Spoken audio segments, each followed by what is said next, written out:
So this question of reconciling the indifferent universe with our desire, our longing to understand it, comes to life in a very different form in the next poem we're going to hear, which comes from a really unusual species of genius, a person who was incredibly gifted in science, but also had a equal talent in a totally different domain of creativity, in her case, poetry.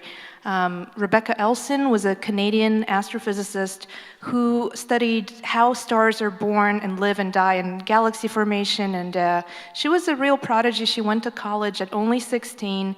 She was in her mid-20s, she was at Cambridge, and in her mid-20s got a research assignment at Princeton's Institute for Advanced Study, Einstein's former stomping ground, to work with the first data that came back from the Hubble. And when she went back to Cambridge, she and her team used the deepest ever image the Hubble had taken at that point to set limits to how much ordinary stars could contribute to the mysterious dark matter surrounding the Milky Way. But at the same time, she was an incredible poet, not one of those sort of scientists who have a side interest in poetry. She was a remarkable poet. She taught creative writing at Harvard. Her poetry was published in various publications. And she died at only 39, which breaks my heart because I can't imagine what this person of such tremendous genius would have discovered, would have composed had she lived longer.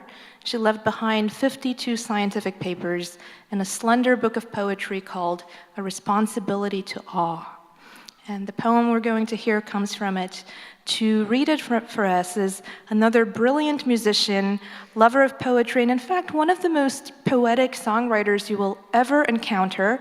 I have longed to get her here for such a long time, so it's a tremendous pleasure to welcome Regina Spektor.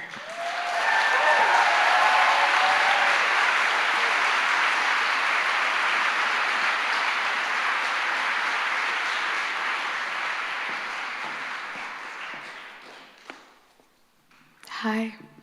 I'm shorter than everybody. Here, I'll take it down. Oh, maybe I won't. Maybe I'll just stand on my tippy toes. This is just like my shows where I can't figure out what to do with a microphone.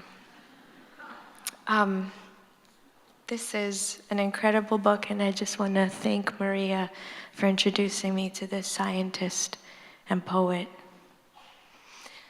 There are a few things I want to say just before I read this poem, because one of the things that's interesting is when we encounter something that's out of date, and this is a person who was looking at the future, so ahead of her time. And then, do any of you remember what transparencies are at school? Yeah, so that doesn't exist anymore as far as I think, but it's in this poem, so it's here for all time, so it's kind of interesting to see these things come and go, but stay in the poem. And then the other thing that I was thinking about is that the state in which she writes this poem is sort of a state when you're listening to a lecture, a teacher, but you're spacing out. And that's a very familiar state to me. It's like my home base. So you're taking in information. It's just not the information you're supposed to be taking in, but you're taking in a lot of information. And then, of course, the last thing is just, I'm a big fan of the Fuck You poem. I'm a big fan of the Fuck You song. I like them. I like them when they're really hardcore, like Masters of War. But I really like the subtle, gentle Fuck You poem. And this one is the subtle one, but it's definitely a Fuck You poem. This is called Theories of Everything. And in parentheses, it's called Where the Lecturer's Shirt Matches the Painting on the Wall.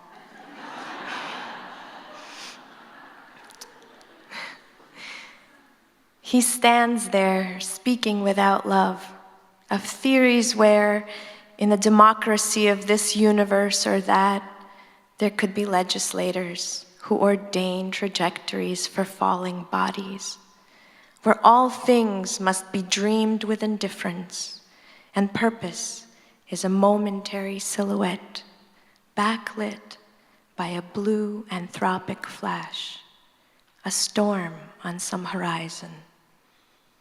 But even the painting on the wall behind, itself an accident of shattered symmetries, is only half eclipsed by his transparencies of hierarchy and order and a history of thought.